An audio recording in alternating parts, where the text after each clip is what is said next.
Kemarin di grup ada yang tanya bagaimana insight terkait IPO AADI. Lalu di thread juga ada yang tanya kalau IPO AADI gimana, apakah menarik? Oke, video ini kita akan membahas apakah layak membeli saham AADI sebelum listing dan bagaimana cara menyeleksi saham-saham yang layak dibeli sebelum listing.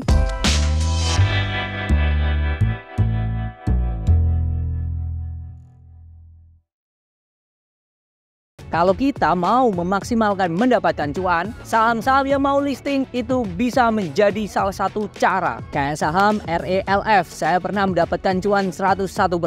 Lalu di saham HAJJ, saya pun juga pernah mendapatkan cuan 200%. Padahal kalau kita lihat, dua saham itu saat ini kondisinya ya memprihatinkan lah. Yang terbaru di grup saya mengatakan minggu ini ada IPO yang oke, yaitu DAAZ. Dan juga naik. Mulai Senin kemarin DAAZ ARA, Selasa ARA, hari ini Rabu itu pun juga ARA. Lalu naik hari ini pun juga ARA. Jadi mendapatkan cuan dari saham-saham yang mau listing itu bisa, asal tahu caranya. Dari RELF dan HAJJ saya merasa untungnya sudah jualan karena sudah mendapatkan cuan. Kalau saat ini saya masih pegang ya pasti akan stres. Dan dari situ saya juga belajar di mana jangan terlalu cinta kepada satu saham. Kalau saham tersebut tidak kasih cuan kita, ganti yang menghasilkan cuan tentunya. Pertanyaannya adalah gimana cara menganalisa saham-saham yang mau IPO? Sekalian ada PT yang mau IPO, yaitu PT Adaro Andalan Indonesia atau kode sahamnya AADI. Yang pertama, biasanya yang saya melihat adalah siapa di balik perusahaan yang mau IPO. Karena dari situ kita bisa melihat ya fundamental dari perusahaannya. Nah, untuk PT Adaro Andalan Indonesia sendiri, di baliknya itu ada nama PT Adaro. Yang kita sudah tahu ya, Adaro Energy itu seperti apa. Jadi perusahaan ini sudah sangatlah oke banget. Yang kedua, kita melihat ya porsi mereka listing itu berapa persen. Kalau menurut rules dari Bursa Efek Indonesia, minimal menjual saham ke publik itu 7,5% ya, minimal itu. Dan untuk PT Adaro Andalan Indonesia sendiri yang dijual ke publik itu hanya 10%. Semakin banyak porsi kepemilikan yang dijual ke masyarakat, harusnya kita semakin mikir, tanda tanya besar.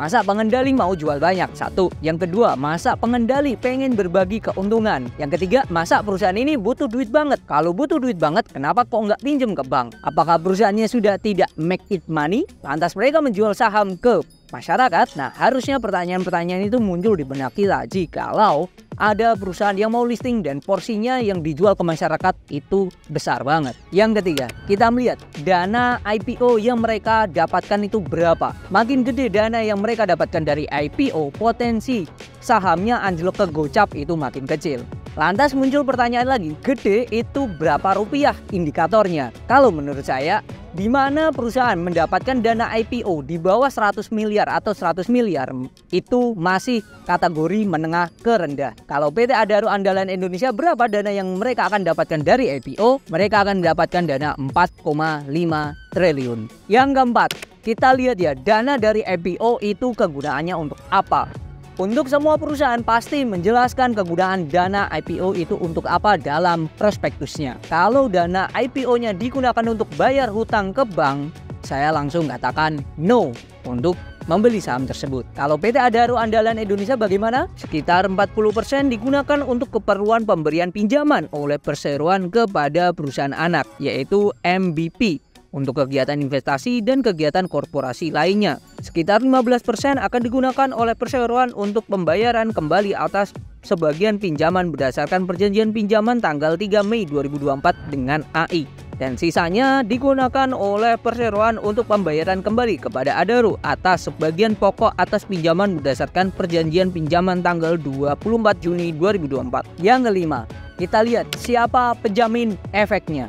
Nah, kalau yang ini kita melihat track record penjamin efeknya saham-saham sebelumnya yang mereka bantu saat IPO. Untuk track record penjamin efeknya, saya sudah membuat Excel yang berisikan saham-saham yang sudah IPO sejak tahun 2020 sampai sekarang 2024. Itu penjamin efeknya siapa saja dan track recordnya bagaimana. Kalian bisa dapatkan linknya ada di deskripsi. Untuk PT Adaro Andalan Indonesia sendiri, penjamin efeknya adalah Trimegah Sekuritas dengan kode broker LG. LG ini selama tahun 2024 melistingkan dua perusahaan, yaitu saham NICE dan GOLF. Nah, kalian bisa cek dua perusahaan NICE dan GOLF ini di Excel yang tadi. Jadi itu ya cara memilih saham yang mau IPO. Kalau kalian masih bingung, kalian bisa tonton video kita di playlist IPO. Atau kalian juga bisa join ke grup. Nanti tanya aja di grup, linknya ada di deskripsi. Semoga bermanfaat dan sampai jumpa di video lainnya.